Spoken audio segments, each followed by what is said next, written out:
Guys, अगर आपने इस मूवी का फर्स्ट पार्ट नहीं देखा तो पहले जाकर उसे देख लो, तभी आपको ये मूवी एकदम अच्छे से समझ आएगी।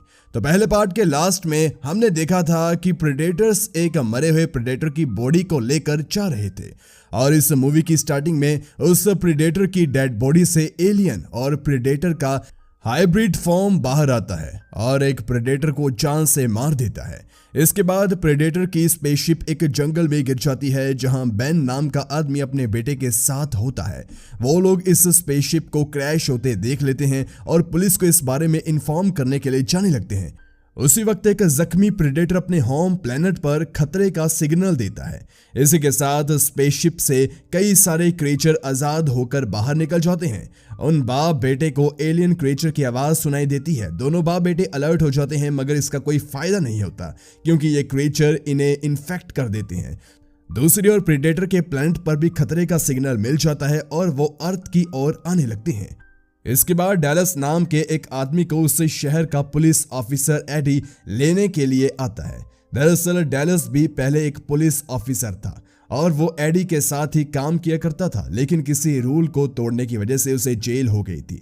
डैलस का छोटा भाई रिकी कॉलेज में पढ़ाई भी करता है और part time pizza delivery boy का काम भी करता है। वो अपने जैसी नाम की क्लासमेट को काफी पसंद करता है, मगर जैसी के फ्रेंड्स रिकी को पसंद नहीं करते हैं। तभी रिकी पिज्जा डिलीवरी करने के लिए जैसी के घर जाता है तो वहां उसके दोस्त भी होते हैं और डेल नाम का लड़का रिकी को मारता है। तो जैसी उसे रोकने के लिए कहती है, मगर फिर भी डेल रिकी की कार की कीज नाली में फेंक देता है। दूसरी ओर रे नाम का पुलिस ऑफिसर एक गटर के अंदर आता है और वो हैरी नाम के बंदे को अरेस्ट करने वाला होता है। तभी हैरी का डॉग अपने साथ एक कटा हुआ इंसानी हाथ लेकर आता है, इसलिए रे कॉल करके एडी को बुलाता है और उन्हें जंगल में बेन का ट्रक मिलता है। दूसरी ओर बेन का बेटा होश में आता है और वो देखता है कि उसके डैड की बॉडी में से एक क्रिएचर बाहर आता है और उसके डैड की मौत हो जाती है। उसी वक्त उसके साथ भी यही होता है और दोनों बाप बेटे मारे जाते हैं। फिर हम कैली नाम की एक लेडी को देखते हैं। कैली आर्मी ऑफिसर होती है और वो छुट्टी पे घर आती है जहां उसके हस्बैंड टिम और बेटी मॉली होती है। वहीं जब रिकी घर आता है तो वहां डैलस आ चुका होता है। वो अपने भाई के चेहरे में चोट के निशान देखता है तो वो पूरा मामला पूछता है। तब रिकी बताता है कि डेल और उसके दोस्तों ने उसे पीटा और उसकी कार की चाबी भी नाली में फेंक दी है। तब डैलस रिकी को लेकर उसकी चाबियां ढूंढने जाता है। वहीं नाली में कुछ एलियन क्रिएचर घुस जाते हैं जिससे हैरी का डॉग भौंकने लगता है। थोड़ी देर में एलियंस उस नाले के नीचे रहने वाले बेघर लोगों को जान से मार देते हैं। उसी वक्त प्रेडेटर की शिप अर्थ पर लैंड करती है। फिर वो जंगल के उस शिप के पास जाता है जहां उसके साथ ही प्रेडेटर की डेड बॉडी होती है। वो एक मशीन से देख लेता है कि इस स्पेसशिप में क्या क्या हुआ था। इसके बाद वो उस पूरे स्पेसशिप को ही गायब कर देता है ताकि इंसानों को उनके बारे में कुछ भी पता न चले। वहीं डैलस और रिकी गटर में जाकर अपनी चाबी ढूंढ लेते हैं। इसके बाद बेन की वाइफ डार्सी आती है और वो पुलिस ऑफिसर से अपने हस्बैंड के बारे में पूछती है। फिर वो लोग साथ में उन्हें ढूंढने के लिए निकल पड़ते हैं। काफी देर ढूंढने के बाद रे प्रेडेटर को बेन और उसके बेटे सैम की डेड बॉडी को डिस्ट्रॉय करते हुए देख लेता है, इसलिए वो उस ऑफिसर को जान से मार देता है। अगले दिन शहर में बेन और सैम दोनों की मिसिंग होने की पोस्टर चिपका दी जाती है। न्यूज में भी ये खबर दिखाई जाती है जिससे कई लोगों को उन दोनों के मिसिंग होने के बारे में पता चल जाता है। एडी और डैलस अगले दिन रे को ढूंढते हुए जंगल में जाते हैं और उन्हें वहां रे की डेड बॉडी बहुत ही बुरी हालत में मिलती है। दरअसल रे की स्किन को प्रेडेटर ने निकालकर उसे पेड़ पर टांग दिया था, इसलिए एडी रे की डेड बॉडी को पोस्टमार्टम के लिए भेज देता है जहां डॉक्टर भी बिना खाल की बॉडी देखकर हैरान होते हैं। दूसरी ओर जैसी रिकी से मिलती है और कहती है कि उसने अपने बॉयफ्रेंड डेल से ब्रेकअप कर लिया और वो जानती है कि रिकी उसे पसंद करता है, इसलिए वो रिकी के साथ थोड़ा टाइम स्पेंड करना चाहती है, जिसके लिए दोनों फैसला करते हैं कि आज ये रात 10 बजे स्कूल के स्विमिंग पूल के पास मिलेंगे। वही प्रेडेटर गटर में हुए उन बेघर लोगों की मौत के सुराग खत्म कर रहे होते हैं। तभी उस पे एलियन हमला कर देते हैं। अब प्रेडेटर और एलियंस के बीच फाइट होने लगती है। वहीं रे की वाइफ कैरी एक रेस्टोरेंट में काम करती है। वो रात में अपने काम को खत्म करके घर जा रही थी, लेकिन उसे अभी तक अपने हस्बैंड की डेथ के बारे में नहीं पता था। दरअसल एडी ने जानबूझकर उसे रे की कंडीशन के बारे में नहीं बताया क्योंकि वो प्रेग्नेंट होती है। वहीं कैरी जैसे ही घर जाने के लिए निकलती है, वैसे ही उसे रेस्टोरेंट के शेफ की चीखने की आवाज सुनाई देती है। इसलिए वो वापस आकर देखती है तो हैरान हो जाती है। दरअसल वहां एलियंस ने शेफ पे हमला कर दिया होता है। फिर एलियंस कैरी को भी इन्फेक्ट कर देते हैं।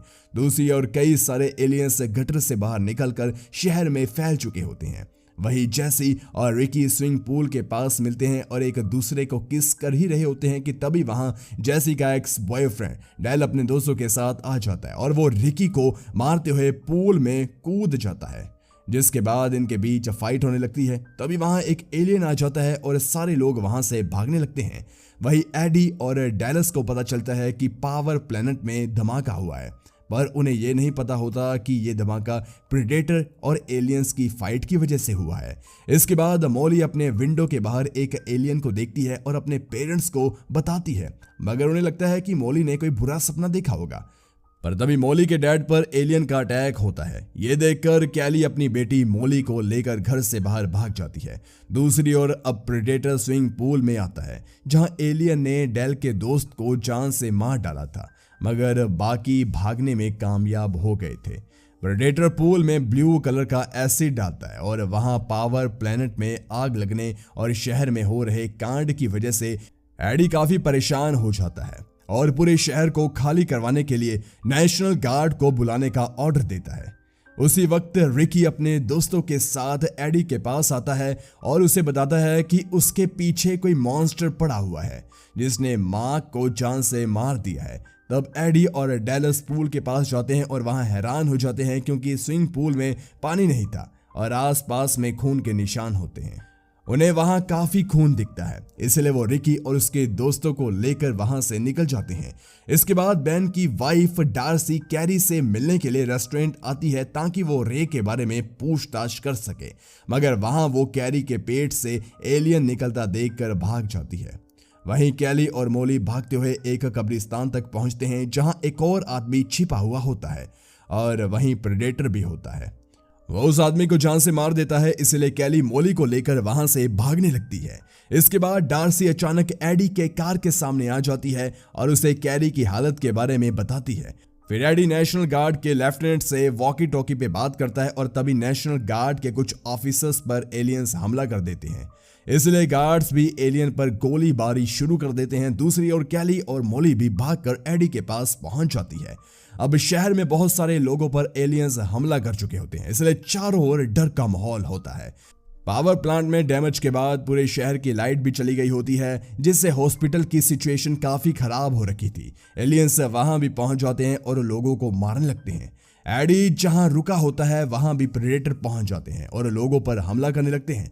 तभी यहां एलियंस भी आ जाते हैं, जिससे एलियन और प्रेडेटर के बीच फाइट होने लगती है। इसका फायदा उठाकर जितने भी लोग बच पाते वो भागकर कर्नल से कांटेक्ट करते हैं और वो उन्हें गिलियम सर्कल नाम की एक जगह पर पहुंचने के लिए बोलते हैं, जो शहर के बीचों बीच होती है और वहीं से आधे घंटे बाद एयरलिफ्ट फैसिलिटी शुरू होने वाली थी। इसलिए अब एडी सबको साथ लेकर उस ओर भागने लगता है, मगर थोड़ी देर में कैली कहती है कि कर्नल ने उनसे झूठ कहा था कि वो जगह शहर के बीचों बीच है, वहां एलियंस उन्हें चारों ओर से घेर लेंगे।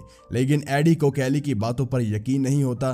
तब फिर से कैली कहती है कि शहर में 2 ही जगह हेलीकॉप्टर हैं, एक एयरपोर्ट पर और एक हॉस्पिटल के पास, पर हॉस्पिटल यहां से काफी दूर है। उसी वक्त वहां पर एक ट्रक आता है जो इवैक्यूएशन पॉइंट की ओर जा रहा होता है। इसलिए अब एडी के साथी अब 2 ग्रुप में डिवाइड हो जाते हैं। डैलस, रिकी, जैसी, कैली और मॉली टैंक से हॉस्पिटल की ओर जाने लगते हैं। वही एडी और डार्सी ट्रक के लोगों के साथ इवैक्यूएशन पॉइंट की ओर निकलते हैं। थोड़ी देर में डैलस का ग्रुप हॉस्पिटल पहुंच जाता है, जहां सारे लोग मारे जा चुके होते हैं। वो लोग धीरे धीरे छत की ओर जाने लगते हैं और एक एक कर उसके ग्रुप के कई लोग मारे जाते हैं। वही एडी भी इवैक्यूएशन पॉइंट पर पहुंच जाता है, जहां और भी बहुत सारे लोग और एलियंस होते हैं। सारे लोग एलियंस पर गोलीबारी कर खुद को उनसे बचा रहे थे और कर्नल एडी से कहता है कि 10 मिनट के अंदर अंदर उनके पास एयरलिफ्ट पहुंच जाएगी। दूसरी ओर हॉस्पिटल में प्रेडेटर भी एलियन को मार रहे होते हैं और गलती से वो जैसी को मार देते हैं, जिससे रिकी को बहुत गुस्सा आता है और वो अपनी राइफल से प्रेडेटर पर हमला करता है। किसी तरह से प्रेडेटर लिफ्ट से नीचे गिर जाता है और उसका वेपन रिकी के हाथ लग जाता है। इसके बाद डैलस, रिकी, कैली और मॉली हॉस्पिटल के छत पर पहुंच जाते हैं और क्योंकि कैली आर्मी में होती है इसलिए उसे हेलीकॉप्टर उड़ाना आता है और वो अब फ्लाई करती है और तभी प्रेडेटर भी छत पर आकर बाकी के बचे एलियंस को मार देते हैं। दूसरी ओर एडी के साथ शहर के और भी बहुत सारे लोग मदद की आस में होते हैं। वहां कर्नल मदद भेजने के बजाय फाइटर प्लेन भेजकर उस जगह पर ब्लास्ट करवा देता है, जिससे वो शहर तबाह हो जाता है और शहर के लोग, एलियंस और प्रेडेटर सब मारे जाते हैं। साथ ही ब्लास्ट के शॉक वेव से कैली का हेलीकॉप्टर क्रैश हो जाता है, मगर चारों जिंदा होते हैं। कुछ देर बाद वहां आर्मी आती है और इन चारों को बचा लेती है। फिर वो रिकी से प्रेडेटर के वेपन ले लेते हैं। वो वेपन लेकर कर्नल अपनी सीनियर के पास जाता है और कहता है कि ये वेपन काफी एडवांस है और पूरी दुनिया को नहीं पता है कि उनके पास इतना एडवांस वेपन है। और इसी के साथ ये पार्ट यहीं पर खत्म हो जाता है। तो गाइस, आगे डायरेक्टर इस मूवी को किस मोड़ पर खत्म करेंगे ये हमें नेक्स्ट पार्ट में ही पता चलेगा। तब तक आप इस वीडियो को अपना ढेर सारा प्यार दीजिए और अपने फ्रेंड्स के साथ जरूर शेयर कीजिए और चैनल को भी जरूर सब्सक्राइब कीजिए। धन्यवाद।